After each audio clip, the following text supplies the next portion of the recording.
வாழ்க வையகம், வாழ்க வையகம், வாழ்க வளமுடன். குரு வாழ்க, குருவே துணை. கனடா ஸ்கை யோகா அறக்கட்டளையை சிறப்பாக நடத்தி வருகின்ற ஆன்மீக அன்புள்ளங்கள், குறிப்பாக பேராசிரியர் முனைவர் சிவசங்கரம் ஐயா அவர்கள் மற்றும் இந்த நிகழ்ச்சியை தொடர்ந்து சிறப்பித்து வருகின்ற அன்பர்கள் அனைவருக்கும் அருட்தந்தை வேதாத்ரி மகர்ஷி அவர்கள் சார்பாக வாழ்க வளமுடன் என்ற வாழ்த்துக்களையும் எனது அன்பு கலந்த பணிவான வணக்கத்தையும் சமர்ப்பித்து, குருவின் குரல் வேதாத்திரிய தொடர் சிந்தனையின் 92ஆம் பாகத்தில் உயிரின பரிணாமம் பற்றிய 3வது அமர்வில் மேலும் சில கருத்துக்களை இப்போது பகிர்ந்து கொள்ள இருக்கின்றோம். அழுத்தம், ஒளி, ஒளி, சுவை, மனம் என்பது வான்காந்தத்தில் பஞ்சபூதங்களின் தன்மாற்ற வரிசை. ஜீவகாந்தத்திலேயும் முதல் தன்மாற்றம் அழுத்தம் என்ற தொடு உணர்வு தான். ஆனால் இரண்டாவதான ஓசைக்கு பதிலாக சுவை வந்தது ஏன்? இயல்பூக்க விதி.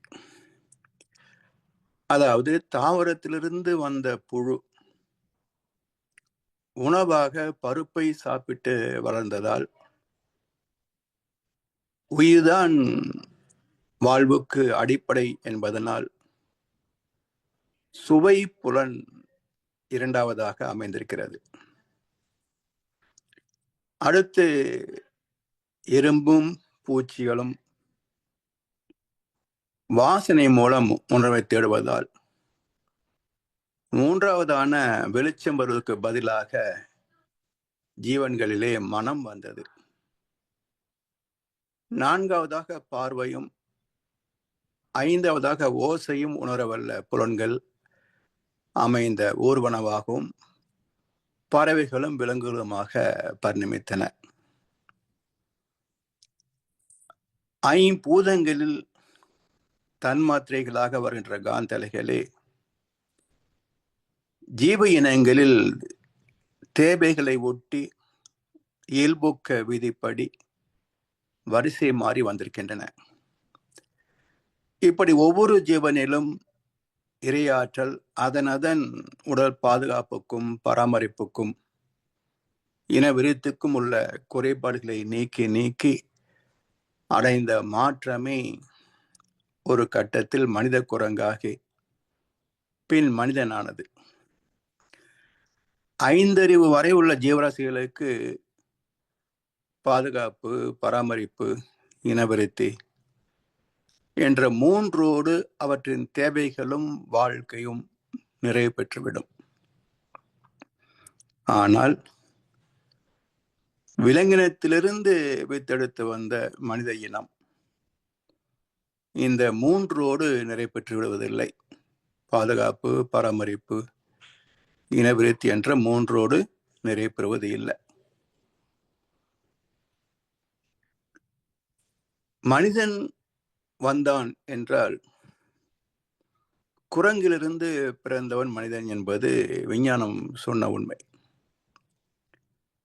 ஆனாலும் குரங்கு சைவம் தானே, அசைவம் இல்லையே. அது மட்டுமல்ல, வளர்ந்த எந்த விலங்கும் தன் இனத்தை சார்ந்த இன்னொரு விலங்கை உண்ணாது. ஆனால் மனிதன் இன்றைக்கும் ஆப்பிரிக்க கோரவாய் மலை பகுதிகளிலே வாழ்கின்ற மலைவாசிகள் மனித உடலையும் புசிப்பதாக செய்திகள் உண்டு.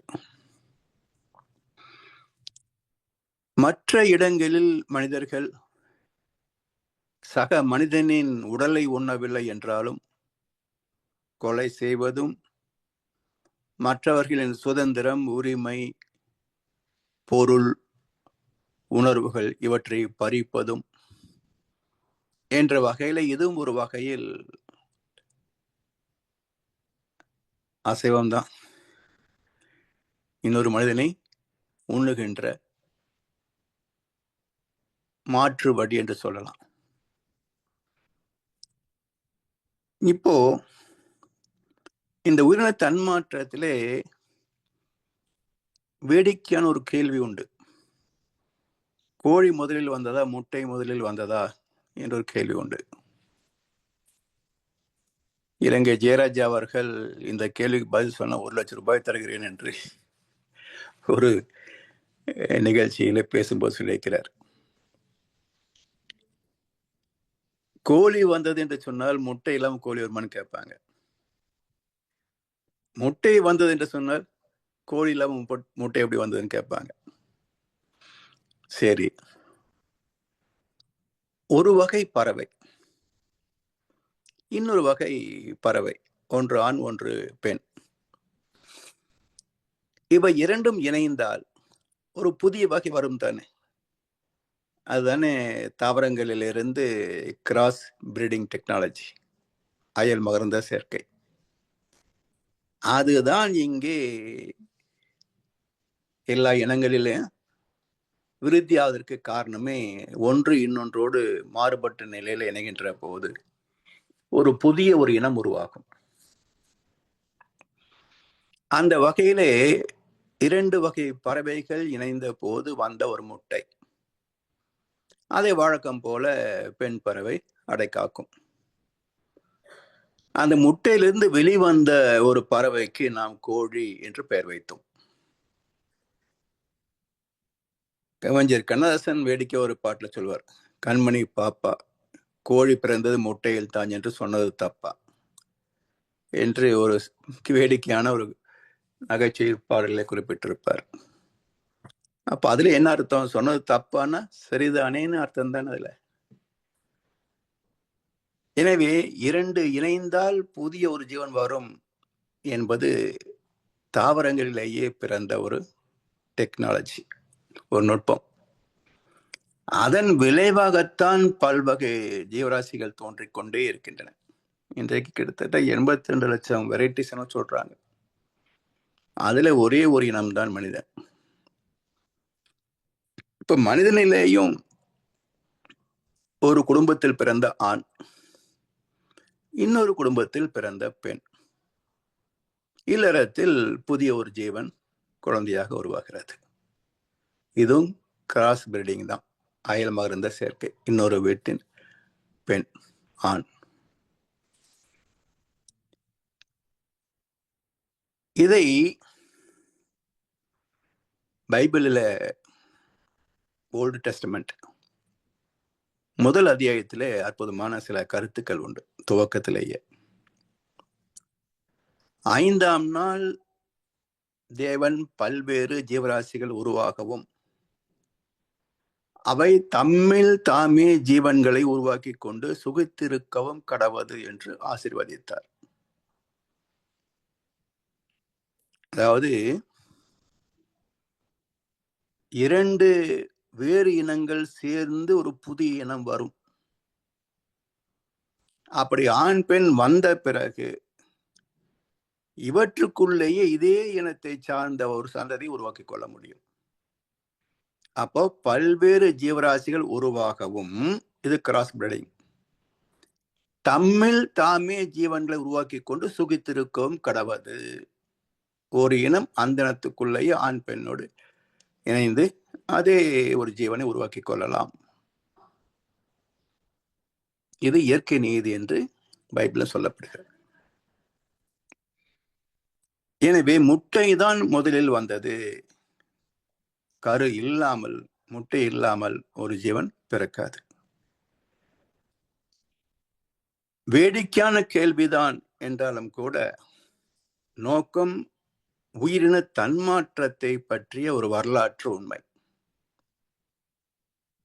தாய் தந்தை இணைப்பில்லாமல் குழந்தை பிறக்கும் என்பதை விஞ்ஞானம் ஏற்கவில்லையே. கவிஞர் கண்ணா சொல்லுவார், தந்தை தன்னையே தாய் தொடாவிடில் நானும் இல்லையே நீயும் இல்லையே என்பார்.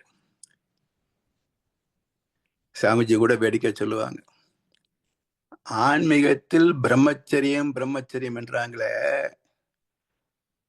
பிரம்மச்சரியம் கெட்ட போதுதான் இவங்களே பிறந்தாங்க பாரு, இல்லையா? அவருடைய தாய்த்து பிரம்மச்சரியம் காத்திருந்தால் ஆன்மீகத்திற்கு பிரம்மச்சரியம் தான் தகுதி என்று சொன்னவர் இப்படி பிறந்திருப்பார்.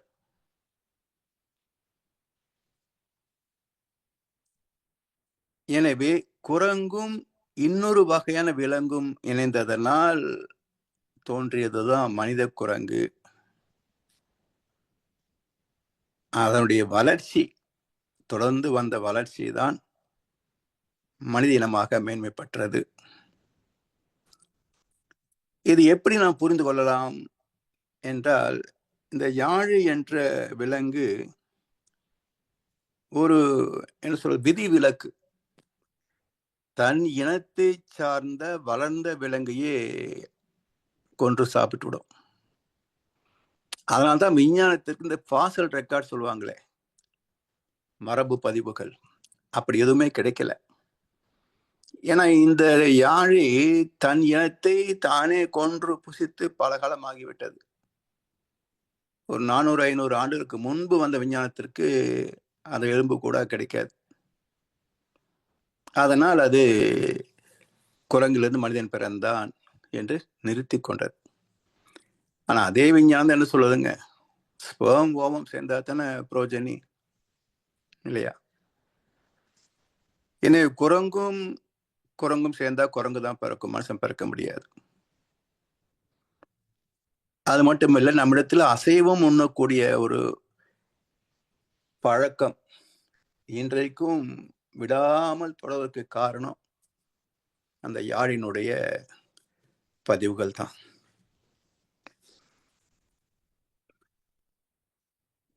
இப்படி அறிவு வளர்ந்து 6வது அறிவு என்ற மறை பொருள் அறிவாக மனிதனிடத்திலே மேன்மை பெற்றது.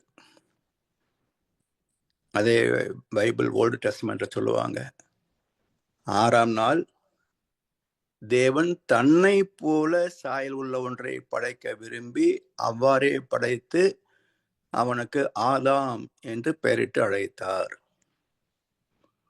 இப்ப தன்னை போல சாயல் என்றால் இறைவன் ஆனா? ஆதாம் தான் படைச்சார், அப்ப இறைவன் ஆனா? இல்ல. இப்ப இறைவன் என்ன சாயல்? ஈடன் தோட்டத்திலே தான் ஆதாம் ஏவாள் வாழ்கிறார்கள். ஈடன் தோட்டத்தின் மையத்திலே அறிவு விருட்சம், அந்த அறிவு விருட்சத்திலே மலர்ந்தது அறிவு கனி. அந்த கனியை புசிக்க கூடாது என்பது நிபந்தனை. அப்ப அறிவை அறிகின்ற திறம் உள்ளவன் மனிதன். அறிவை அறிகின்ற திறம் உள்ளவன் மனிதன். ஆனா இதுல ஒரு வம்பும் இருக்கு. வேதம் பார்க்கின்ற ஒரு இயல்பு பகுத்தறிவு, பகுத்து பார்க்கின்றது தானே பகுத்தறிவு. அப்படி அந்த பகுத்தறிவு என்ற அறிவு கனியை புசித்ததனால் ஆண் பெண் பேதத்தை கண்டார்கள். அன்றைக்கு தான் ஆண் பெண் பேதம் கண்டாங்க. அன்றைக்கு ஆதாம் முதன் முறையாக ஏவாளை அறிந்தான். என்ன அர்த்தம்? அடுத்த வசனம், அவர்களுக்கு ஒரு ஆண் குழந்தை பிறந்தது அப்படின்றால் தாம்பத்தியம்னு அர்த்தம். அப்ப அதுவரைக்கும் இல்லாத உணர்வுகள் பகுத்தறிவு வந்ததனால் பெற்றார்கள். அதனால ஓஷோ சொல்லுவார், அறிவு கனியை புசித்தால் போதாது, விருட்சத்தையே புசித்து விட வேண்டும். பகுத்தறிவை பயன் கொண்டால் மட்டும் போதாது, பேரறிவையை அறிந்து விட வேண்டும். அதுதான் இந்த கற்பனை செய்திகளுடைய அசல் தத்துவார்த்தம், ரகசியார்த்தம். எனவே இறைவன் ஆண் அல்ல, அறிவு மயம். புருஷ என்ற சொல் பொதுவாக ஆணை நாம் குறிக்கிறோம். அப்படி இல்லை. புருஷ என்றால் அறிவு என்ற அர்த்தம். புருஷ பிரகிருதி, பிரகிருதி என்றால் இயக்க மண்டலம், சக்தி களம். அப்ப சிவகலத்தை புருஷ என்றும் சக்தி களத்தை பிரகிருதி என்றும் சொல்லுவார்கள். எனவே அறிவு என்பது இனத்தை குறிப்பிடுவது அல்ல, புருஷ என்பது இனத்தை குறிப்பிடுவது அல்ல, அறிவை குறிப்பிடுவது. இந்த ஆறாவது அறிவு என்பது மறை பொருள் அறிவாக மனிதனிடத்திலே மேன்மை பெற்றது. இதை கொண்டு வாழ்வை வளப்படுத்த வேண்டும். அப்ப இந்த மறை பொருள் அறிவு 2 துறையாக பிரிகிறது. ஒன்று பருப்பொருள் ஆராய்ச்சி. இந்த பூமியில் உள்ள வளங்களை பயன் கொண்டு தனது வாழ்க்கையை எப்படி லகுப்படுத்திக் கொள்ள முடியும், வசதிப்படுத்திக் கொள்ள முடியும் என்ற ஆராய்ச்சியைத்தான் இன்றைக்கும் தொடர்கிறது. இப்போ நமக்கு எல்லா மொழியும் தெரிஞ்சிருக்கணும் அவசியம் இல்லை. சாட் ஜிபிடி, டீப்சீக், அப்புறம் ஏதோ கேப்பிலாட்டா, இப்படிலாம் சில சாஃப்ட்வேர் இருக்கு. இப்போ ஒரு மொழியை கொடுத்தா அடுத்த மொழியில டிரான்ஸ்லேட் பண்ணி கொடுத்துரும் பர்ஃபெக்டா. அப்ப மனித மூளையை கொண்டு செய்ய வேண்டிய பெரிய காரியத்தை இவ்வளவு கால விஞ்ஞான வளர்ச்சிக்கு பிறகு இன்றைக்கு மிக லகுவாக ஒரு கணினியை செய்து விடுகிறது. அறிவு தானே செய்து விடுகிறது கருவியின் மூலமாக. அப்ப மனித மூளை மூலமாக செய்து வந்த அறிவு இப்போது கருவியின் மூலமாகவே அதிவிரைவாக செய்து விடுகிறது. அடுத்தது என்ன? இதெல்லாம் சரி, இதை கொண்டு நாளைக்கு என்ன வேணா செய்ய முடியும். இதெல்லாம் நம்ம கொடுக்குறோம், அது டிரான்ஸ்லேட் பண்ணி கொடுத்தது ஓகே. ஆனா யார் கொடுத்தாங்க, என்ன கொடுத்தாங்க, எல்லா டீட்டெயிலும் அதுக்குள்ள வச்சிருக்கோம். ஸோ நம்முடைய ரகசியம் என்பது இருக்காது. அப்ப ஈஸியா இந்த டிஜிட்டல் கிரைம் எல்லாம் நடக்கிறதுக்கு காரணம் என்ன அப்படின்னா இது போன்ற விஞ்ஞான வளர்ச்சி தான். இப்படி விஞ்ஞானத்திலே 2 கூறுகள் உண்டு, நன்மையும் உண்டு, தீமையும் உண்டு. அணுவின் சக்தி கண்டெடுத்தது விஞ்ஞானத்தின் வெற்றி என்றால் அணுகுண்டு கண்டுபிடித்தது விஞ்ஞானத்தின் வீழ்ச்சி. அது இல்லைன்னு எனக்கு உலகத்தில் யுத்தமே இருந்திருக்காது இல்லையா? அணுகுண்டு தான் அழிச்சுக்கிட்டு இருக்குது. அப்போ விஞ்ஞான அறிவுக்கு 2 முனைகள் உண்டு. அதை கை பிடிக்க முடியாது. 2 பக்கம் ஷார்ப்பான கத்தி. அது எந்த பக்கம் பயன்படுத்துவீங்க? ஸோ மிக எச்சரிக்கையாக பயன் கொள்ள வேண்டும் என்றால் அதற்கு நேர்மை என்ற தத்துவம் வேண்டும். தெய்வ நீதி, அறநெறி புரிந்திருக்க வேண்டும். அப்ப விஞ்ஞானிகளுக்கும் விஞ்ஞானத்தை பயன்படுத்துகின்ற மக்களுக்கும் அறநெறி கற்பிக்கப்பட்டால்தான் துன்பம் இல்லாத வகையில விஞ்ஞானத்தை பயன் கொள்வார்கள். அப்படி பாசிட்டிவ் சைடு அதை மட்டுமே பயன்படுத்தி கொள்ளலாம், நெகட்டிவ் சைடு ஒதுக்கி விடலாம். அதான் இருமை வகை தெரிந்து ஈண்டு அறம் பூண்டோர் பெருமை பெருங்கிற்று உலகு என்றால் வள்ளுவ பெருந்தகை. இருமை என்றால் கூர்மை, நேர்மை என்ற 2 அம்சங்கள். கூர்மை என்பது விஞ்ஞான அறிவு, நேர்மை என்பது தத்துவ ஞான அறிவு. 2ம் தெரிந்து விட்டால் அவங்க தப்பு செய்ய மாட்டாங்க. அப்ப ஈண்டு அறம் பூண்டோர் தெய்வநீதியை மதித்து விஞ்ஞானத்தை பயன் கொண்டு வாழ்வார்கள். அதைத்தான் உலக சமாதானத்துல மகரிஷி சொல்றாங்க. 14 அம்ச திட்டங்களிலே எல்லாவற்றையும் தந்து ஊரக ஆட்சி எப்படி வரும்? இந்த 13 நடந்தா அது வரும், அது நடந்தா 13 சீராகும். இந்த 2ம் நடக்கணும்னு சொன்னா தனி மனிதன் மாற்றம் வரணும். அதுக்கு 5 ஒழுக்க பண்பாடு. இப்படி தனி மனித மாற்றத்திற்கு 5 ஒழுக்க பண்பாடு, உலக மாற்றத்திற்கு வேதத்திரியா, உலக அமைதி, கவி, 14 அம்சங்கள். இப்படி 2 நிலையிலேயும் மகரிஷி அவர்கள் வழி தந்திருக்கின்றார்கள். சரி, இப்போ விஞ்ஞானத்திற்கும் மெய்ஞானத்திற்கும் மிக குறுகிய இடைவெளி தான். காட் பார்ட்டிகள் வரைக்கும் விஞ்ஞானம் வந்தாச்சு, இறைத்துகள் வரைக்கும். ஆனால் இறைத்துகளில் அவங்களால காண முடியவில்லை என்று டிக்ளரேஷன் கொடுத்துட்டாங்க. அப்ப விஞ்ஞானத்தால் எட்ட முடியாதது 2 அம்சம்தான். ஒன்று காட் பார்ட்டிகள், இன்னொன்று பிளாக் ஸ்பேஸ். 2 தான் விஞ்ஞானத்தால் எட்ட முடியாதது. இது எந்த காலத்திலும் எட்ட முடியாது. அந்த காரணத்தை ஏற்கனவே பிரபஞ்ச பரிணாமத்தில் பார்த்தோம். இப்போ ஜீவன்களிலே அற்புதமான ஒரு தாத்பரியத்தை மகர்ஷி அவர்கள் ஒரு 8 வரிகளிலே வெளிப்படுத்தியிருக்கின்றார்.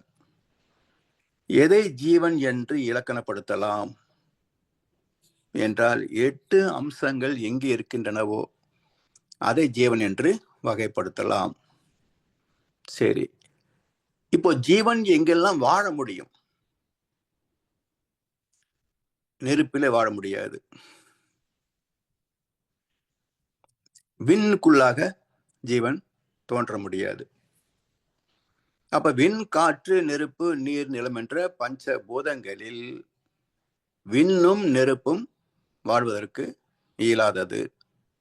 மிச்சமுள்ளது கடல், நிலம், ஆகாயம், 3 தான். இப்போ அந்த ஜீவனுடைய 8 அம்சமும் அது வாழக்கூடிய இந்த 3 இடங்களும், இது எப்படி புரிந்து கொள்வது என்ற வகை. இவற்றை இணைத்து 8 வரிகளில் ஒரு முழுமையான தத்துவத்தை வெளிப்படுத்தியிருக்கின்றார் மகர்ஷி அவர்கள். உடல், உயிர், ஜீவகாந்தம், கருமையம், மூளை, உள்ளம், மனம், புலன்கள், 8 இணைப்பியக்கம் ஜீவன்.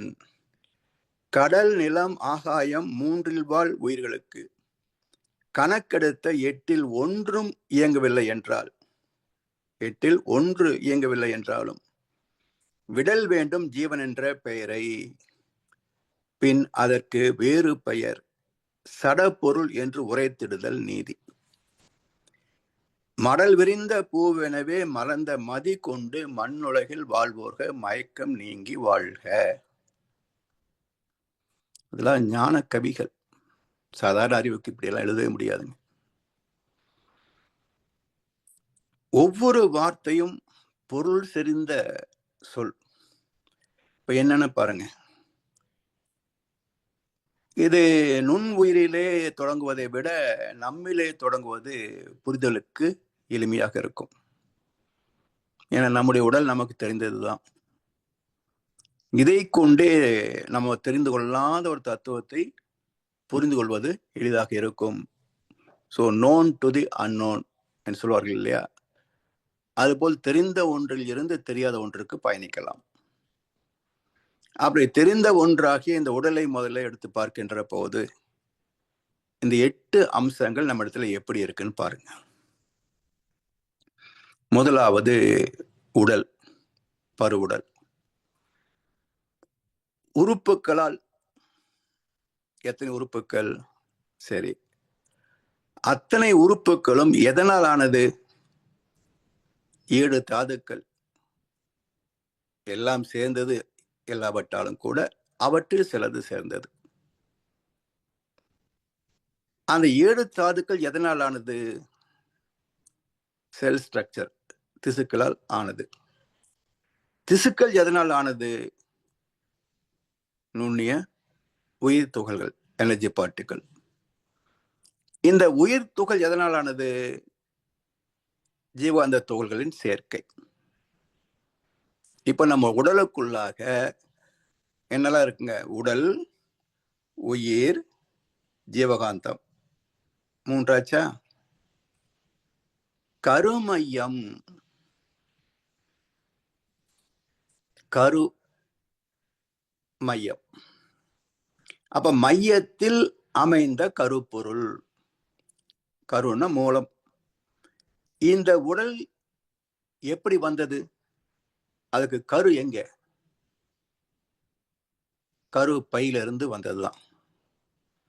அப்ப கருப்பையில் தந்தை தாய் ஈர் உயிரும் ஒன்று சேர்ந்து தழைத்து ஒரு உடலாகி உலகில் வந்தோம். அந்த ஈருயிர் வினைகள் அறமோ மற்றோ அளித்த பதிவுகள் எல்லாம் நம் சொத்தாச்சு. அப்ப தாயின் உடலிலேயே முதல் சேர்க்கையில் நிகழ்வது கரு. அந்த கருவிலே ஈருயிர் வினைகள் கலந்தே இருக்கிறது. அப்ப கரு மையம் பிளஸ் அனுபவங்கள் ஈக்குவல் டு ஆத்மா. ஆனா இப்போ தூய்மையான கருமையம் உண்டா என்றால் கிடையாது, வாய்ப்பில்லை. ஒவ்வொரு தலைமுறையிலேயும் இப்போ தாய் தந்தை பெற்ற கொண்டு வந்த சஞ்சிதம், அவர்கள் பெற்ற பிராரப்தம் ரெண்டும் சேர்ந்து நம்மிடத்துல சஞ்சிதமாச்சு. நம்முடைய சஞ்சிதம் பிளஸ் பிராரப்தம் சேர்ந்து நம் குழந்தைகளுக்கு சஞ்சிதமாச்சு. இப்படியே கூட்டிக் கொண்டே போகும். அதனால் தூய்மையான காந்த கருமையம் என்பது கிடையாது. அதனால் தான் எல்லா புராணங்களிலும் கருமையம் என்ற சொல் கிடையாது. ஆத்மா, பகவத்கீதை எடுத்தீங்கன்னா ஆத்மா பரமாத்மா, ஜீவாத்மா பரமாத்மா. அப்ப ரெண்டுக்கும் பொதுவானது ஆத்மா. உடல் என்ற எல்லைக்குள் இருந்தால் ஜீவாத்மா, உடல் கடந்து விரிந்திருந்தால் பரமாத்மா. ரெண்டும் ஆத்மா தான். அப்ப ஆத்மா என்பது சென்சிங் ஃபேக்கல்டி, உணர்வுகளை பெறக்கூடியது, உணர்வு மூலமாக அனுபவங்களை பெறக்கூடியது. அப்ப கர்மயத்தோடு அனுபவங்கள் இணைந்த நிலை ஆத்மா. இப்ப உடல், உயிர், ஜீவகாந்தம், கருமையம், பிறகு மூளை.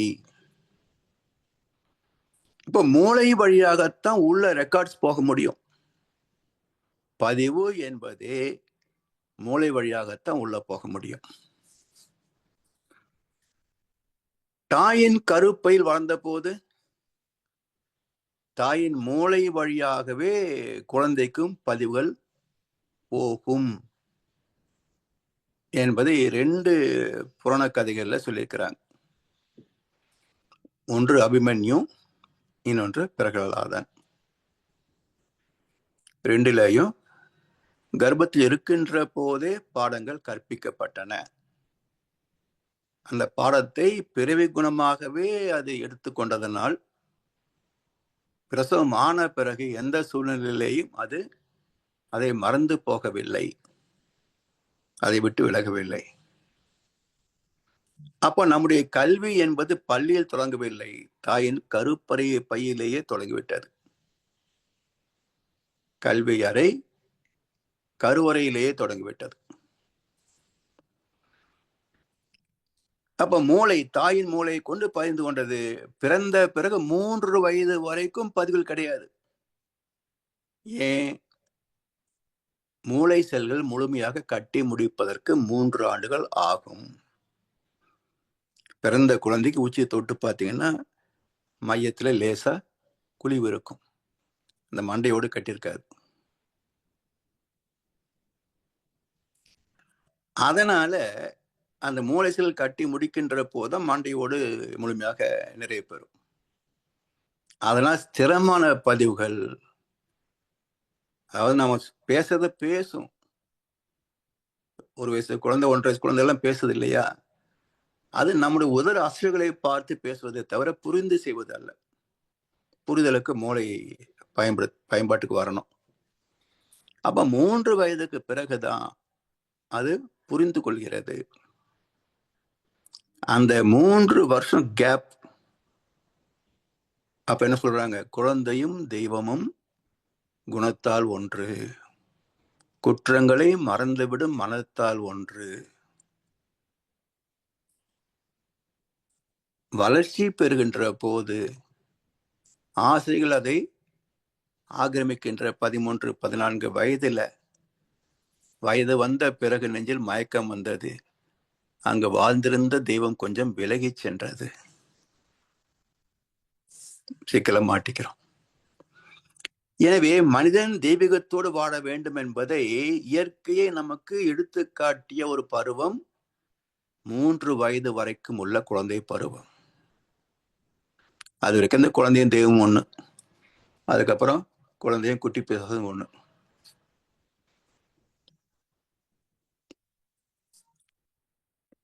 அடுத்தது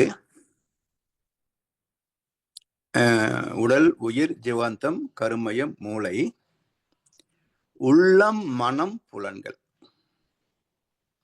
இப்ப புலன்கள் தெரியுது. மெய்வாய், கண், மூக்கு, செவி என்ற உணர்புலன்கள். கைகள், கால்கள், வாய், இருவாய், கருவாய், கழிவுகளை நீக்குகின்ற உறுப்புகள், சந்ததி விருத்திக்கான உறுப்புகள். இப்படி 5 செயல் புலன்கள். இப்போ தெரிய வேண்டியது என்ன? உள்ளம், மனம், 2 விஷயம் முக்கியமா தெரியணும். பொதுவாக உள்ளம், மனம், நெஞ்சம், மனசாட்சி, ஆத்மா எல்லாத்தையும் ஒரே மாதிரி பேசுவாங்க. மூளை, மனசு எங்க இருக்குன்னு கேளுங்க, மார்பை தொட்டு காட்டுவாங்க, அங்கதான் இருக்கா மனசு. அறிவிற்கு எங்க இருக்குன்னு கேளுங்க, தலையை தொட்டு காட்டுவாங்க, அறிவு அங்கதான் இருக்கா. ஸோ இதெல்லாம் நம்முடைய உடலை பற்றியே நமக்கு தெரியாத ஒரு அறியாமை, இக்னோரண்ட் லைஃப். எதையும் புரிந்து கொள்ள முயலாத ஒரு அறியாமையே வாழ்க்கை. இலூஷன், மயக்கம், மாயை. இதை புரிந்து கொள்ள வேண்டும் என்றால் உள்ளம். மகிழ்ச்சியோட ஒரு கவி, பசு ஒன்றை பார்க்கின்றோம். மிக அற்புதமான ஒரு கவி அது. பசு ஒன்றை பார்க்கின்றோம், பார்த்த காட்சி கண்ணில், பார்வையிலே கொசு அளவில் பதிந்து காட்ட காண்போம். பசு உருவம் மூளையிலே அழுத்த புள்ளி வடிவாய் பதிந்து அதன் நிழல் வடிவம் பரவும் அலை அலையாய். பசு உருவம் ஜீவாந்த பரவெளியில் ஆழ்ந்து பரவி இருப்பாகிவிடும் ஜீவாந்த களத்தில். பசு மற்ற பதிவு எல்லாம் மன சுழலுக்கு ஏற்ப பருத்து மூளை செல்விரிக்க எண்ணமாக மலரும்.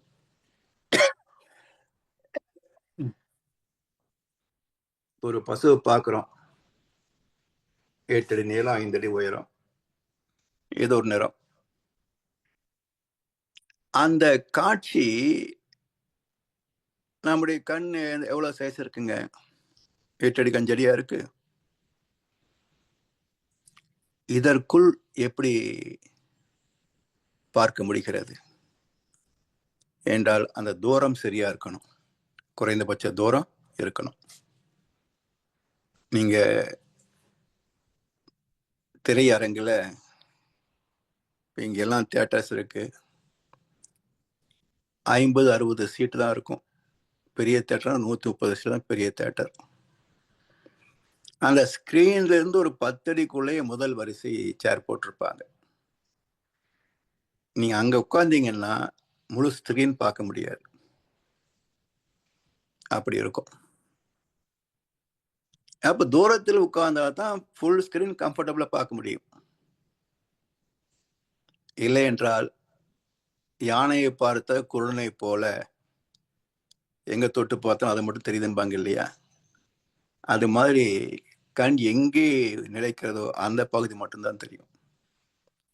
அப்ப முழு வடிவம் தெரிய வேண்டும் என்றால் குறைந்தபட்ச தூரத்துல தள்ளி நிக்கணும். சரி, இப்போ ஒரு இறை தத்துவம் இதுல இருக்கு. சுத்தவெளி சூழ்ந்தழுத்தும் சொல்கிறோம் இல்லையா? எப்படின்னு கேள்வி இருக்கு. சுத்தவெளி எப்படி சூழ்ந்தழுத்தும்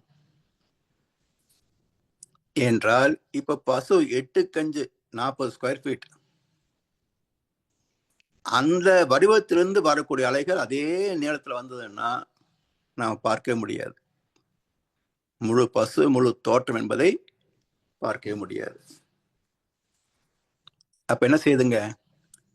சூழ்ந்திருக்கின்ற சுத்த வெளி, காற்று மண்டலத்தோடு கலந்திருக்கின்ற அந்த வெளி,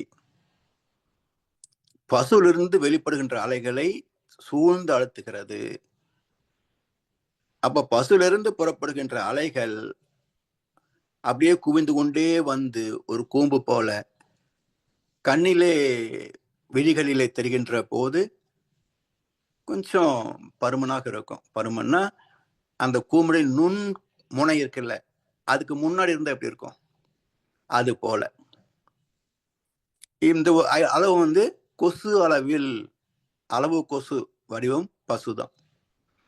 இன்னும் ரெட்டினா உள்ள போகுது, அந்த கூம்பு வடிவம் ஷார்ப் கார்னருக்கு பாருங்க, அந்த எட்ஜ் போகும். இப்போ அந்த ரெட்டினா திரையில ஒரு சிறு புள்ளி அளவுக்கு இருந்தாலும் அதற்குள் பசும் வடிவமே இருக்கும்.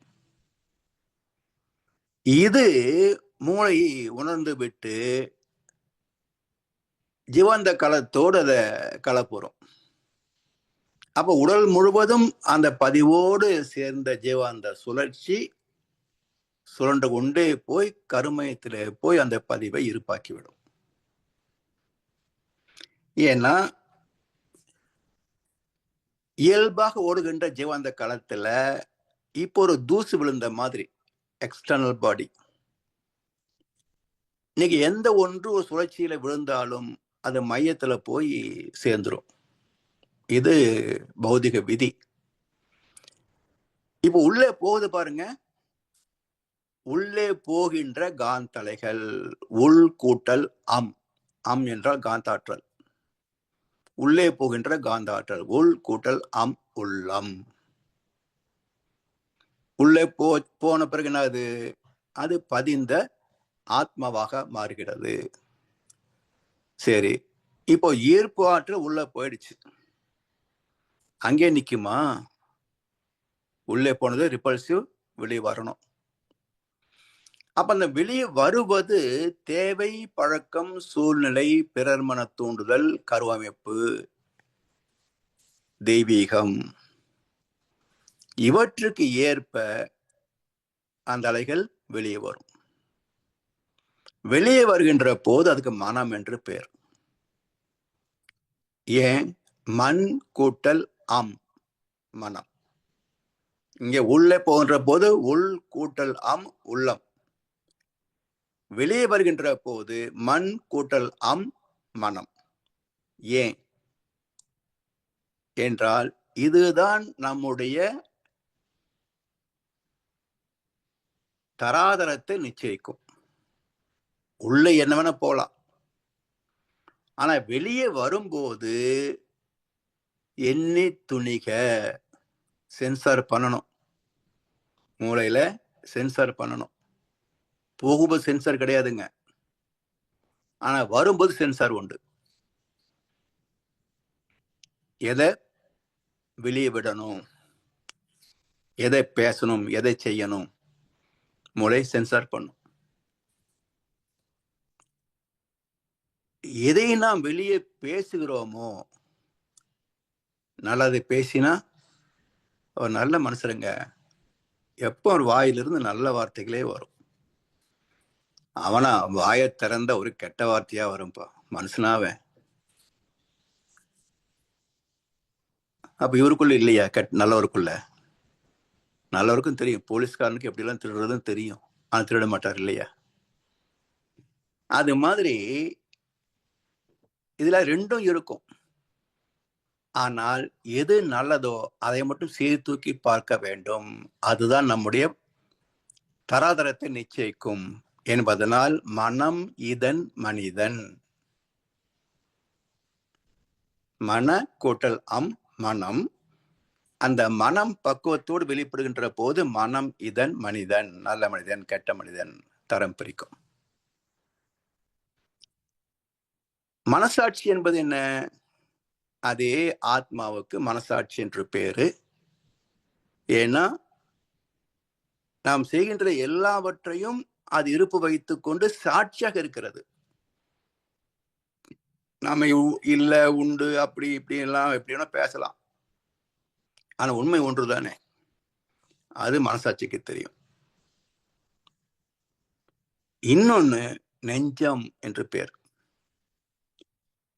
ஏன் நெஞ்சம் என்றால், தாயின் கருப்பையில உருவாகின்ற போது நஞ்சுக்குடி மூலமாகத்தானே எல்லாமே சப்ளை ஆச்சு உள்ள. கருமையம் கருவான சிசு வளர்ச்சி பெற்றது நஞ்சுக்குடி மூலமாக வந்த சக்தி ஈர்த்து தான். அப்ப நஞ்சு கொடியின் மூலம் வளர்ந்த ஆத்மா, வளர்ந்த உடல், அதனால் அதுக்கு நெஞ்சம் என்று பேர். அப்போ உடல், உயிர், ஜீவகாந்தம், கருமையம், மூளை, உள்ளம், மனம், புலன்கள்.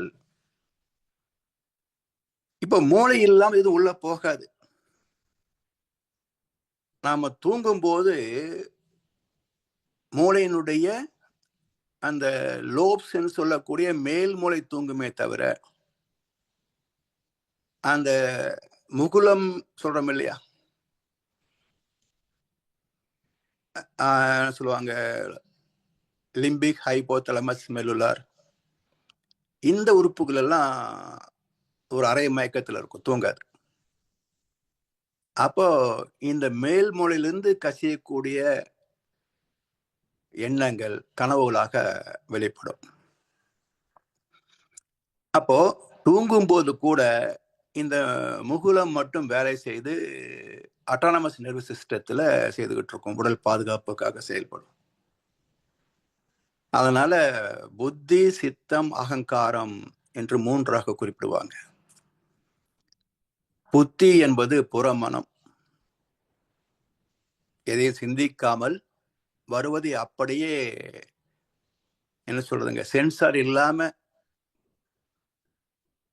புலன்கள் செயல்பட்டால் அது புறமனம். மூளை கொண்டு சீர்தூக்கி பார்த்து எண்ணி துணிக கர்மம் என்று செயல்பட்டால் அது சித்தம். இறைவனோடு ஒன்றிய, கருமயத்தோடு ஒன்றிய அந்த நிலையில இருந்து தெய்வீகமான எண்ணங்களை மட்டுமே பேசுகின்ற போது அது அகங்காரம். அகம் காரணம், காரணம் என்றால் காந்தம். காரண உடல் சொல்றோம் இல்லையா, காரண உடல்னா பயோமேட்டிக் பாடி. நம்ம தாயின் கர்ப்பத்தில் தோன்றுகின்ற போது முதல்ல காசல் பாடி சொல்லக்கூடிய காரண உடல் என்று சொல்லக்கூடிய காந்த உடலாக ஆத்மா தான் முதல்ல உருவாகும். பிறகு தாயின் நஞ்சுக்குடியிலிருந்து நாதம் என்ற ஜீவகாந்த அலைகளை ஈர்த்து தன்வசப்படுத்தி ஜீவாந்தத்தின் திணிவே உயிருடலாக, காரண உடல் உயிருடலாக வளர்ச்சி பெறும். அதுவும் திணி பெற பெற உறுப்புகளாக, திசுக்களாக மாறுகின்ற போது அது பருவுடலாக மேன்மை பெறும். இப்ப மூணையும் பிரிக்க முடியாது. காந்த உடலே உயிருடல், உயிருடலே பருவுடல், மூன்றும் சேர்ந்த தொகுப்பு தான் ஜீவன். அதனால இந்த அடிமனம் அகங்காரணம், அது அகங்காரம் பேசிட்டாங்க. அகங்காரம்னா ஈகோன்னு சொல்லுவாங்க. அகங்காரம் இல்லை, அகங்காரணம். அகம் என்றால் உள்ள, காரணம் என்றால் ஜீவகாந்தம். அப்ப ஜீவாந்த கருமையமாக அமைந்திருக்கின்ற ஆத்மா, அங்கிருந்து வரக்கூடிய எண்ணங்கள், அறிவுபூர்வமான தெய்வீகமான எண்ணங்கள், அது அகங்காரம். இப்போ இத human body is a cosmic computer devised by the Almighty. It's a cosmic computer devised by the Almighty. கம்ப்யூட்டரோட ஒத்து பார்க்கலாம். இப்போ கம்ப்யூட்டர்ல ஹார்ட் டிஸ்க் இருக்கு, எல்லா பதிவுகளும் ஹார்ட் டிஸ்க்ல தான் போய் ஸ்டோர் ஆகும். ஸ்கிரீன்ல ஸ்டோர் ஆகுமே, நம்ம ஒர்க் பண்றதெல்லாம் டெம்பரரி மெமரியா ஸ்கிரீன்ல ஸ்டோர் ஆகும். அதை சேவ் பண்ணிட்டீங்கன்னா ஹார்ட் டிஸ்க்ல போய் சேவ் ஆகும் இல்லையா? கீபோர்டு, இப்போ கீபோர்டு, மானிட்டர், ஹார்ட் டிஸ்க், இதுதான் கம்ப்யூட்டர். ஹார்ட் டிஸ்க்ல சாஃப்ட்வேர் இருக்கும். இப்போ கீபோர்டு என்பது என்ன? நாம அந்த டாட் மேட்ரிக்ஸ் ஒரு செய்தியையோ ஒரு கணக்கையோ ஃபீட் பண்ணக்கூடியது கீபோர்டு. அதே போல் நம்முடைய கீபோர்டு என்ன? உடம்புல செயல் புலன்கள் 5, உணர்புலன்கள் 5, இந்த 10 கீபோர்டு. இது செய்யறதெல்லாம் மூளையில தெரியும். நம்ம என்ன பார்க்குறோம், படிக்கிறோம், பேசுறோம், எல்லாம் மூளையில தெரியும். செய்து முடித்த பிறகு அது கருமையத்துல போய் ரெக்கார்ட் ஆயிடும். அது அழியுமா? என்றைக்கு அழியாது. மூளையில் உள்ளது மாறிக்கிட்டே இருக்கும். ஆனா ஆத்மாவில் உள்ளது மாறவே மாறாது. எப்பவும் இருக்கும். Characterisation can never be erased. எதுவுமே வீண் போகாது.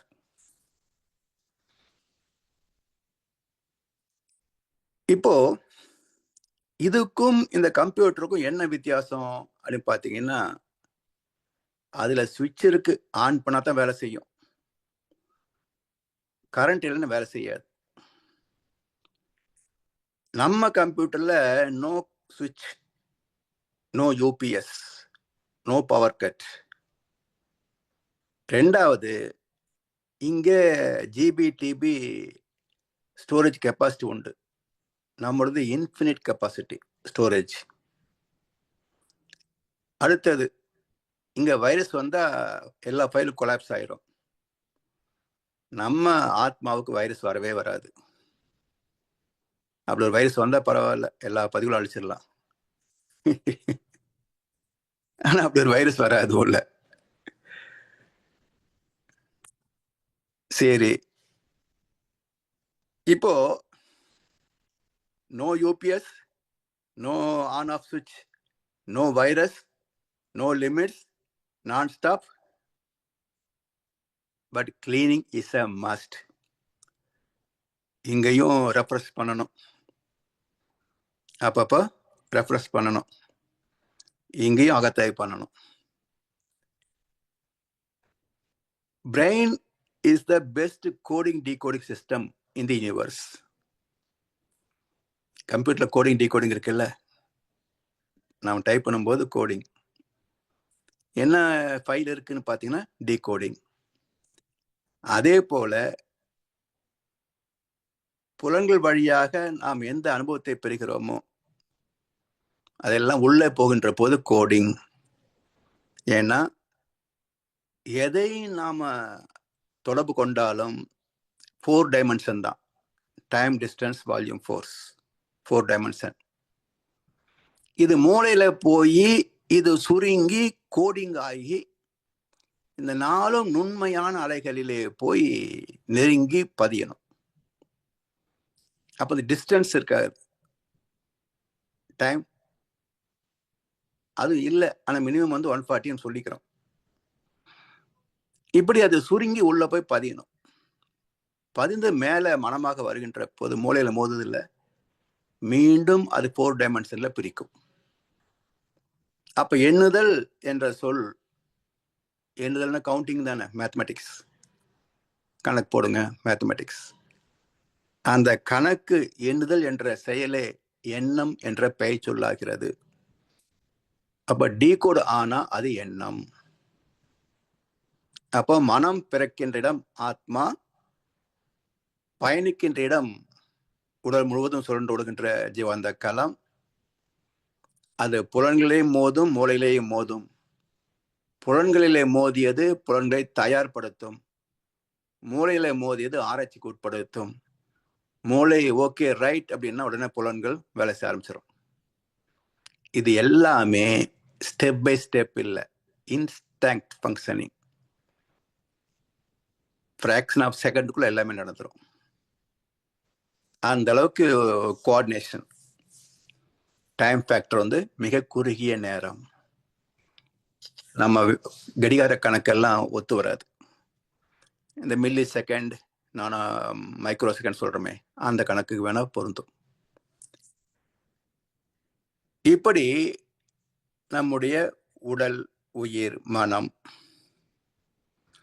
இந்த மனதிலே அடுத்தது சில கருத்துக்கள் சேர்க்கணும். மனம் என்னன்னு தெரிஞ்சுக்கிட்டோம். இப்ப மனம் புலன்களோடு இணைந்தால்தான் உணர்வு பெற முடியும். இப்போ கிளாஸ் உட்கார்ந்துட்டு இருக்கிறோம், திடீர் மனசு எங்கேயாவது போயிடுச்சுன்னு வச்சுங்களேன், அந்த நேரத்தில் காதிலே விழுந்த வார்த்தைகள் கருத்துக்கு எட்டாது. என்னவோ சொன்னாரு, நான் கவனிக்கலன்னு சொல்லுவோம். அப்ப மனமும் புலன்களும் இணைந்தால்தான் செயல் பர்ஃபெக்டா இருக்கும். மனம் எங்கேயோ போயிடுச்சுன்னு சொன்னா புலன்கள் பயன்படாது. சரி, இப்போ மனம்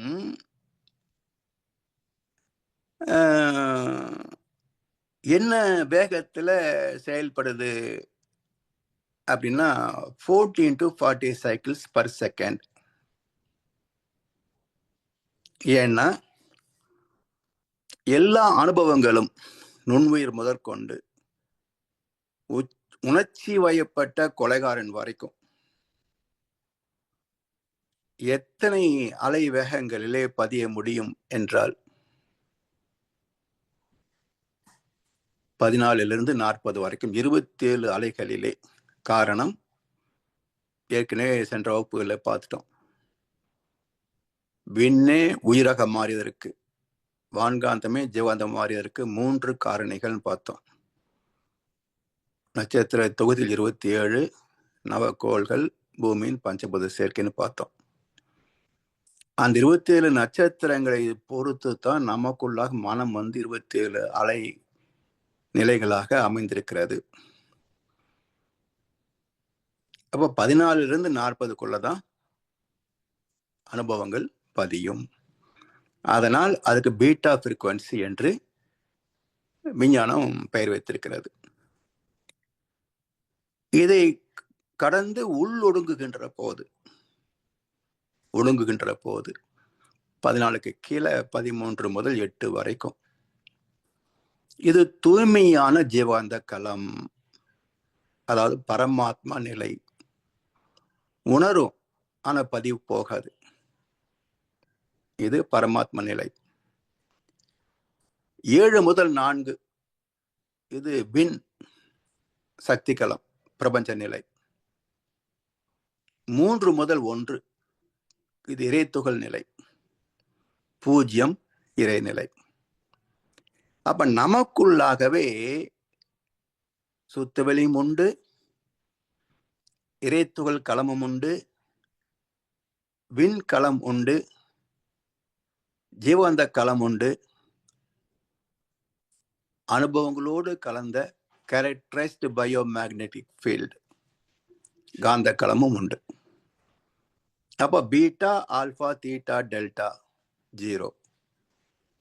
அப்ப 4 அலைவேகம் மையத்தில் அசையாத இருப்பு சுத்தவெளியின் பின்னம். அது தூய்மையா தான் இருக்கும். சுத்தவெளியின் தூய்மைத்தன்மை எங்கேயுமே கெட்டு போகாது. ஏன்னா அதற்குள் எந்த அலையும் ஊடுருவி போகாது. ஆனா பகவத்கீதை என்ன சொல்லுது? அத்தனை குணங்களும் என்னில் இருந்து பிறந்தவையே அர்ஜுனா. எல்லா குணங்களுக்கும் காரணம் அறிவுதான். ஆனாலும் அவை என்னை கட்டுப்படுத்த முடியாது, பந்தப்படுத்த முடியாது, தலைக்க முடியாது, ஊடுருவி வர முடியாது. எல்லாம் 14க்குள்ள நின்று போயிடும், 13க்கு இறங்க முடியாது. அதனால் இது எல்லாமே சயின்டிபிக்கலா இருக்கு. சரி, இப்ப அடுத்த ஒரு கேள்வி என்ன? மனதை அளக்க முடியுமா? அடுத்த கேள்வி, மனதை அளக்க முடியுமா? எப்படி அளக்குறாங்க விஞ்ஞானத்துல? எங்க வச்சு அளக்குறாங்க? தலையில எலக்ட்ரோட்ஸ் ஃபிட் பண்ணி அளக்குறாங்க. எதை அளக்க முடியும்? அருமையான வார்த்தை, எலக்ட்ரோ என்செஃபலோகிராப் ஆங்கிலத்துல. தமிழ்ல அருமையான வார்த்தை, மூளை மின்னலை வரைவு கருவி. EEGக்கு என்ன வார்த்தைங்க? மூளை மின்னலை வரைவு கருவி. மூளையில் ஏற்படுகின்ற மின் அதிர்வுகளை அளக்கின்ற கருவி. அப்படி என்றால் இந்த கருவி அளந்தது மூளையின் அதிர்வுகளையே தவிர மனதை அல்ல. ஏன்னா மூளையில 4 டைமென்ஷன்ல வேலை செய்யும். Time, distance, volume, force, 4 dimension. ஆனா மனசுக்குள்ள அது 2 டைமென்ஷன்ல இருக்கும், அளக்க முடியாது. அதனால் பொதுவாக நாம் மனதை அளக்கின்ற மனதின் அலைவேகம் 4 என்று பேசினாலும் அது அசல் நிலையில பார்க்கிற போது மூளையைத்தான் அளக்கிறோம், அதிர்வுகளைத்தான் அளக்கிறோமே தவிர மனதை அளக்க முடியாது, அளப்பதற்குரிய கருவியும் கிடையாது, கண்டுபிடிக்க முடியாது.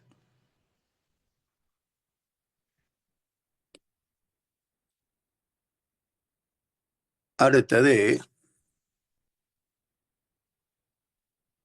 இப்போ ஜீவன் என்பதற்கான 8 நிலைகளை பார்த்துட்டோம். இப்ப மனிதனுக்கு சரி,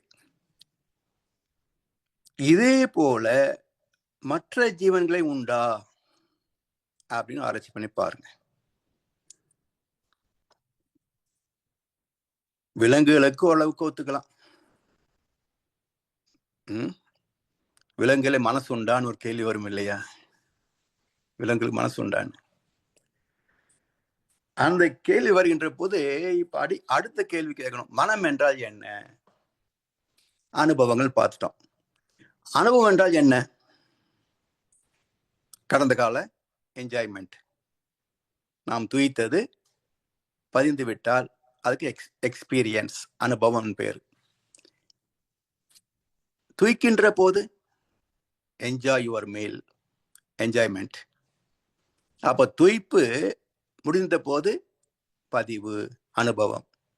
சரி, இப்போ துய்ப்புக்கான என்னெல்லாம் இருக்கணும்? துய்ப்பதுக்கு என்னெல்லாம் இருக்கணும் பாருங்களேன். பொருள் தொடர்பு, புலம் தொடர்பு, ஜீவாந்த தன்மாற்றம் எல்லாம் நடக்கணும். அப்ப என்ன ஆகுது, இந்த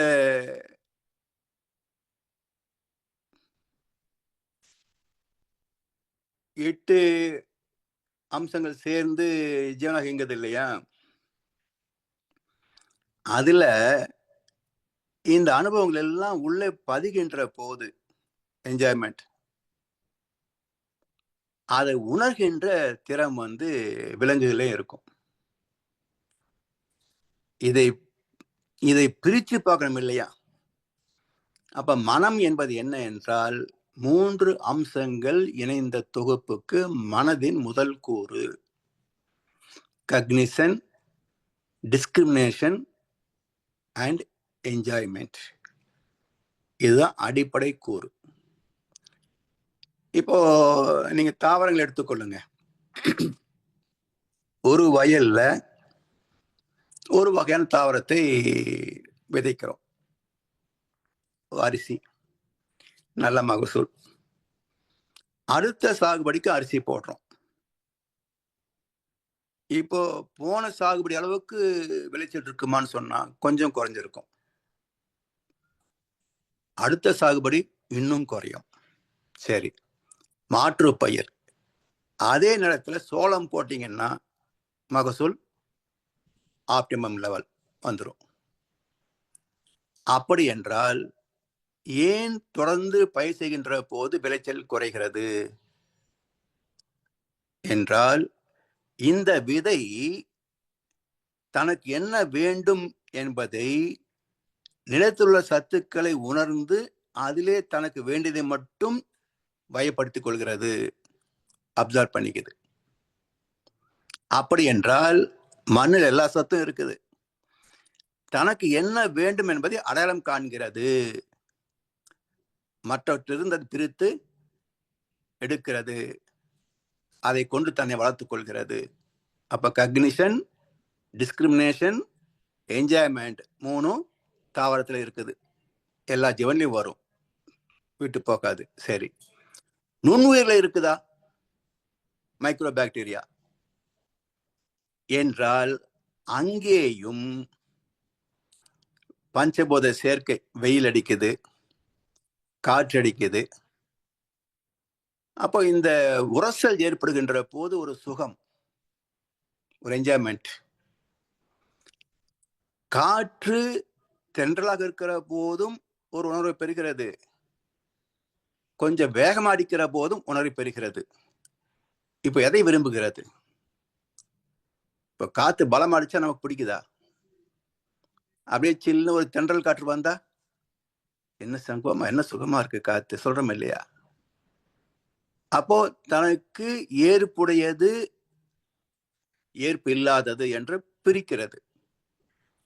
அப்போ தரம் பிரிக்கக்கூடிய இயல்பு மைக்ரோ பாக்டீரியாவிலேயே இருக்கு. அப்ப மனம் எங்கே பிறக்கிறது? உயிர் பிறக்கின்ற போதே மனமும் பிறக்கிறது. சரி, உடம்பு இருக்குதா மைக்ரோ பாக்டீரியாவுக்கு? அப்படின்னா உடம்பு இல்லாம எப்படிங்க உணர முடியும்?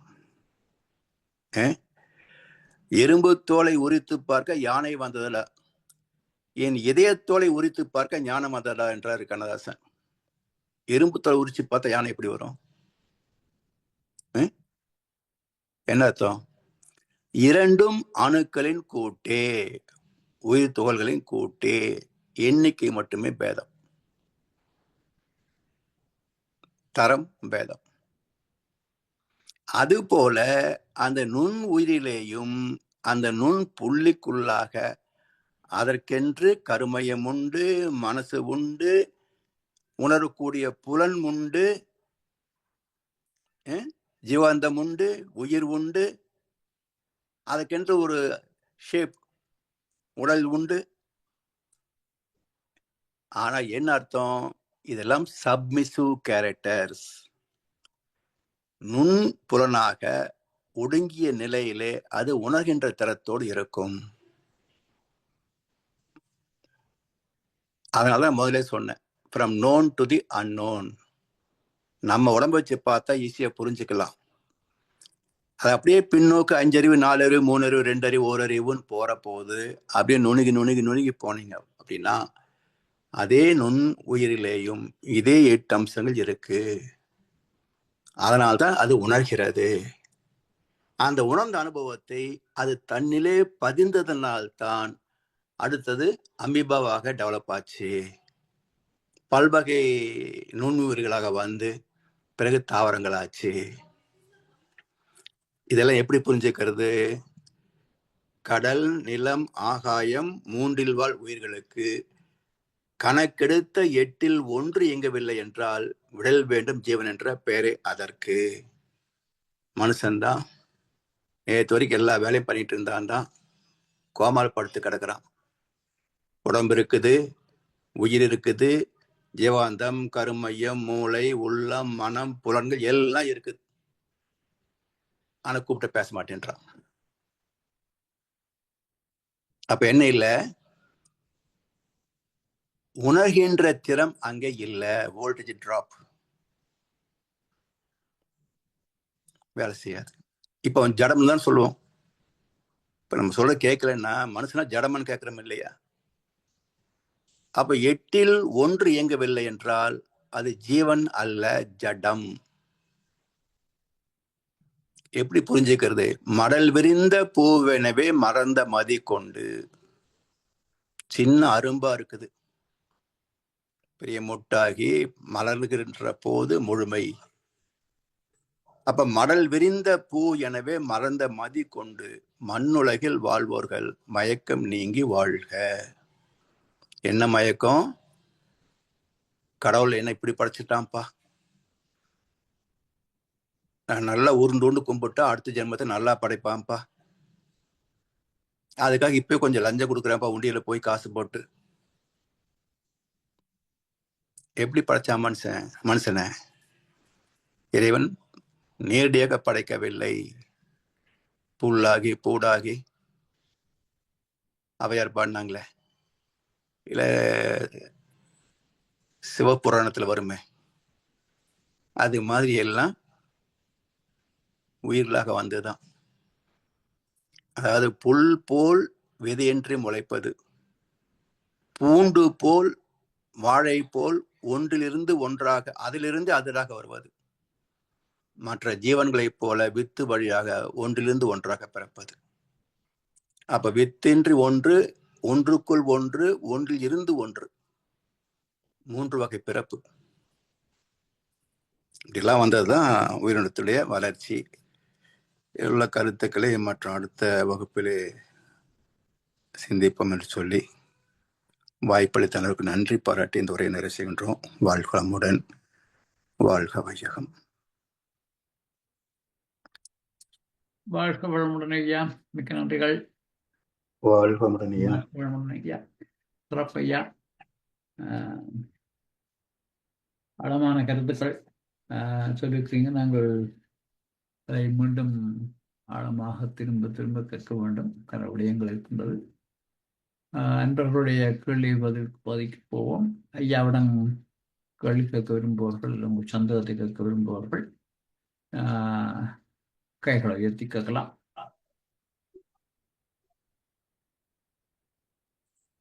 ஜனாரையா. ஐயா வாழ்க வளமுடன். வாழ்க வளமுடன் ஐயா. சிறப்பான சிந்தனை ஐயா. இந்த உயிரினங்கள்ல இந்த மீன் அங்க வருகுது ஐயா, அதுல 3 அறிவா 4 அறிவா? மீன்களுக்கு செதில் 4 அறிவுன்னு சொன்னாங்க. அது ChatGPT கேட்ட வேண்டியதுதான். அதே மாதிரி எனக்கு இன்னும் சந்தேகம், பறவைகளே 4 அறிவு உண்டா? பறவை 5 அறிவு தானே, பூச்சி 3 அறிவு. ஆமா, அப்ப 4ல பறக்கக்கூடியது எது? அது கேட்கணும்னு நினைச்சேன், மறந்துட்டேன். ChatGPT கேட்டு பார்க்கலாம். பிறகு 4 அறிவு பறவை உண்டான்னு கேட்டு பார்க்கணும். ஏன்னா துவக்கம் 3 அறிவு பூச்சி இனங்கள், அப்புறம் 4வது அறிவுக்கு அது ஒண்ணும் இல்லையோ அப்படின்னு பார்க்கணும்.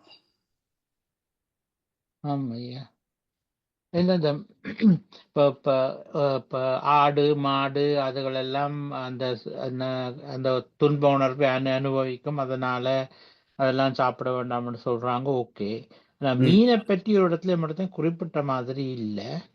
அதுக்கு மேல இன்னும் ஒரு கேள்வி என்னன்னு சொல்லி எல்லா ஜீவன்களுக்கும் சாப்பிடக்கூடாதாங்கய்யா. ஏன்னா தாவரங்களுக்கு நீங்க கிள்ளினாக்க உணர்வு உண்டு இல்லையா? ஆமா. அப்புறம் நுண்ணுயிருக்கு எப்படி எல்லாம் போகும். அதனால எல்லாத்துக்கும் உண்டு. நாம நம்முடைய வசதி பொறுத்து சிலதெல்லாம் மாற்று கருத்து சொல்லிக்கிறாங்க. ஆமா, அது உண்மையான. சில வேளை அந்த சில இப்ப மீன் எண்ணெய் குளிசை அதுகள் எல்லாம் எடுக்கல அது டாக்டர் அப்படி எடுக்க சொன்னவங்க, அதனாலே அதுக்கு எடுக்கத்தான் வேணும்னு சொன்னது. ஓகே, சிலதெல்லாம் அதுல என்ன சொல்வது, சில சத்துக்கள் இருக்கிறதுனா அந்த ஒமேகா 3 எப்படி, அதுதானே சொல்றீங்க? அது தவிர்க்க முடியாது சிலதெல்லாம். ஓ, ஓகே. அதானே என்ன கேள்வி. வாழ்க வளமுடன். நன்றி. வாழ்க வளமுடன் ஐயா. ஐயா வாழ்க வளமுடன் ஐயா. வாழ்க வளமுடன் ஐயா. இந்த பெருநா வளர்ச்சியில மனிதனாக வர முன்னம் விலங்குல இருந்து ஒரு cross breedingன்னு சொன்னீங்க. யாழியும் இன்னொரு விலங்கும் சேர்ந்து, குரங்கும் யாழியும் சேர்ந்துதான் மனித குரங்கு. அப்ப யார் வழக்கமா சிம்பன்சியா? அது சிம்பன்சி. அப்ப அந்த வழக்கமா சொல்லிக்க அந்த பெருநா வளர்ச்சியில குரங்குல இருந்து வந்ததா மனிதன் சொல்லி இந்த அப்படிதான். ஆமா, ஒரு விலங்குல இருந்து மட்டும் வர முடியாது. 2 கிராஸ் பிரீடிங் ஆனதானே புதிய வெரைட்டி வர முடியும். அதுவும் சயின்ஸ் தானே சொல்லுது. சரியா? அப்படி அந்த யாழிய பிளஸ் அந்த சிம்பஞ்சி அப்படி அதுல இருந்து மனிதன் தோன்றியதின் பின்பு, அப்ப அந்த மனிதன் தோன்றிய உடனே அவருக்கு அந்த பகுத்தறிவு வந்துட்டுதா? ஆமா, பகுத்தறிவு சேர்ந்துதான் மனுஷன் வர்றான். அந்த பகுத்தறிவு இருந்தனால தானே ஆதி மனிதன் வேட்டையாடி வேட்டையாடி சாப்பிட்டான். சரியா? அப்ப இன்னொரு கருத்து சொன்னீங்க, ஆதாம் அண்ட் ஏவாள் அவர்கள் அந்த அறிவுக்கண்ணை புசித்ததாலே அந்த அறிவு அப்படின்னு ஒரு கருத்து சொன்னீங்களா? ஆமா. அப்ப இதே 2 ஒன்று இந்த யாழியும் மனித குரங்கும் cross breedingல மனிதன் வந்தான். அப்ப மனிதன் வந்த உடனே அவனுக்கு அந்த பகுத்தறிவு வந்துட்டது. அதே அப்ப அது ஒரு இன்சிடென்ட். அடுத்தது ஆதாம் ஆவாள் இன்னும் ஒரு அடுத்த இன்சிடென்ட். அப்படியா? அது இல்ல அது வந்து ஒரு என்ன சொல்றது எவல்யூஷனை பத்தி சொல்ல வரும்போது எப்படி ரைட், சரியா புரிஞ்சது. தசாவதாரத்துல சொல்றாங்களோ அது போல அவங்க பேசியிருக்காங்க. ஓகே ஓகே, கொம்பையாவன் சொல்லுக்கு அந்த நாங்கள் கொம்பையா பண்றோம் அதுல. ஆமா, அது வந்து நம்ம அப்படி எடுத்துக்கொள்ள முடியாது. சரியா, ரைட், தட்ஸ் ரைட். இன்னொரு கேள்வி என்னன்னு சொன்னா, இந்த ம். புத்தி சித்தம் அகங்காரம். ஓ, நாங்கள் இந்த வழக்கமா அந்த அகங்காரம் என்ற வீடை வந்து இந்த ஆணவத்துக்கும் பாதிப்பது அப்படியா? ஆமா, அகங்காரணம் தான் அதுக்கு பேரு. எதுக்கு அகங்காரம் பேர்? அந்த ஆணவத்துக்கா? இல்ல அகங்காரம் ஆணவம் கிடையாது. அகங்காரணம் அப்படின்னு அகங்காரத்துக்கு ஆரணம் வேணும் வச்சுக்கலாம், பொதுவாக நம்ம அப்படி நினைக்கிறோம்.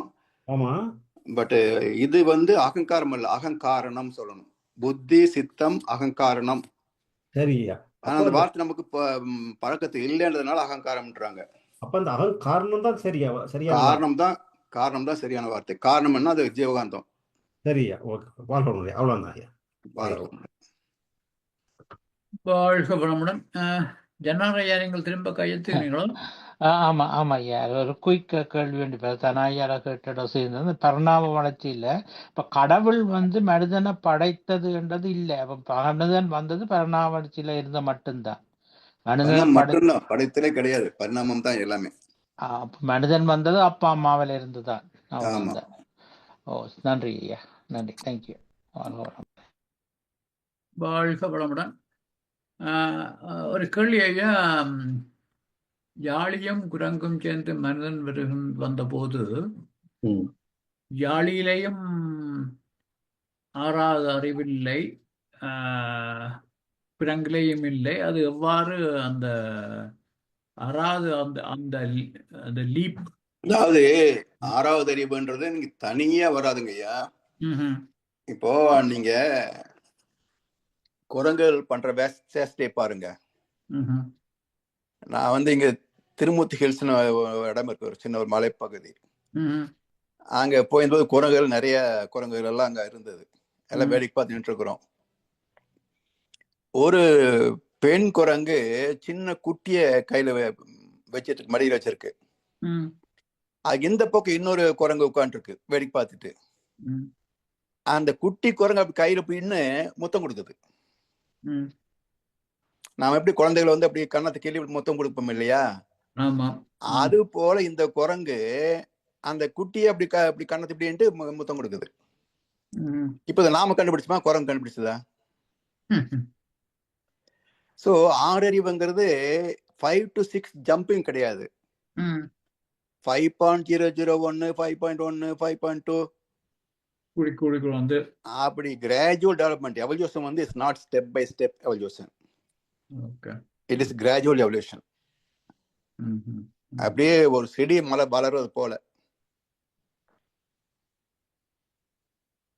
அதுதான் எவல்யூஷன் வரும்.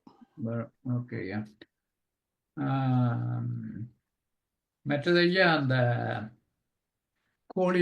கோழி முதல் வந்ததா முட்டை முதல் வந்ததா அந்த இதுல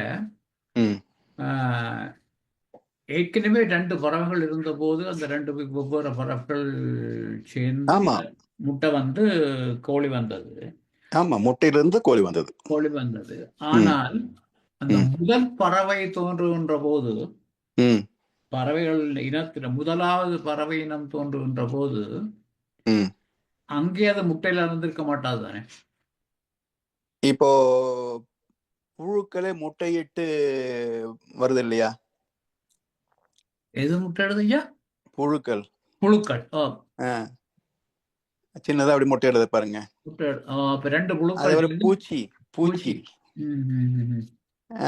பூச்சினம் தான் பறவைகள், புழு இனம் தான் விலங்குகள். சோ அந்த எவல்யூஷனல் 3rd ஸ்டேஜ் வரும்போது, 3ஆம் அறிவு வருகின்ற போது அந்த ஆண் பெண் 2ஆ பிரிது பாருங்க. அதே ஸ்டேஜ்ல வந்து பரப்பன விலங்குகள் 2ஆ பிரிஞ்சிருது. சோ பூச்சி இனங்கள் எல்லாம் பறவை இனங்கள் வரைக்கும் வந்தது, புழு இனமே மனிதன் வரைக்கும் வந்தது. அப்ப அந்த பூச்சிகள் வந்து அங்க அப்பவே அந்த முட்டை, அது 2 வெவ்வேறு பூச்சிகள் சேர்ந்து அந்த முட்டை பறவை ஆகியது. ஆமா, ஓகே. அப்போ எப்பவுமே தொடக்கம் முட்டை தான். முட்டை இல்லாம ஒன்று வராது, கரு இல்லாமல் ஒன்று வராது. இப்போ நீங்க ஒண்ணும் இல்லாம புல் முளைக்குது இல்லையா? ஆமா. எப்படி முளைக்கும்? விதையும் இல்லை, இன்னொரு புல்லும் இல்லை, எப்படி முளைக்கும்? பஞ்சபூதங்களே விதையாக மாறும். அதான் புல்லு. அப்ப ஐயா என்னன்னு சொல்றது, புது புது இனங்கள் தோன்றிக்கொண்டே இருக்கும். அப்படியா? ஆமா, எப்பவும் தோண்டிக்கொண்டே இருக்கும். தோன்றிக்கொண்டே இருக்கும். இப்ப நாம் எவ்வளவு கண்டுபிடிச்சிருக்கோம்? ஹைபிரிட் வெரைட்டிஸ் எல்லாம் நாம கண்டுபிடிச்சது தானே. கண்டுபிடிச்சது நாம இருந்தாலும் விளைஞ்சது அதுவாகத்தானே விளைஞ்சது. கிராஸ் பண்றது நாம. அது சக்சஸிவா வர்றதும் வராம போறதும் இயற்கையுடைய நீதி தானே. இயற்கை நீதி. அது மாதிரிதான். ஓகே ஐயா, நன்றி ஐயா. நன்றி ஐயா. வாழ்க்கமுடன். வாழ்க வளமுடன். நாங்கள் இத்துடன் என்ற அந்த கேள்வி பகுதியை நிறைவு செய்து ஐயாவுக்கு ஒரு வாழ்த்து தெரிவிப்போம். இந்த குருவின் குரல் வகுப்பு 92 இந்த வகுப்பை சிறப்பாக நமக்கு எடுத்த முதுநிலை பேராசிரியர் பழனிசாமி ஐயாவுக்கு நாம் நன்றி தெரிவிப்பதோடு ஐயாவுக்கு ஒரு வாழ்த்து தெரிவிப்போம். பேராசிரியர் பழனிசாமி ஐயா அவரது உடல் நலம், மனவளம், பொருளாதார வளம், அவர்தம் அன்பு குடும்பம், அவரது வேதாத்திரிய தொண்டு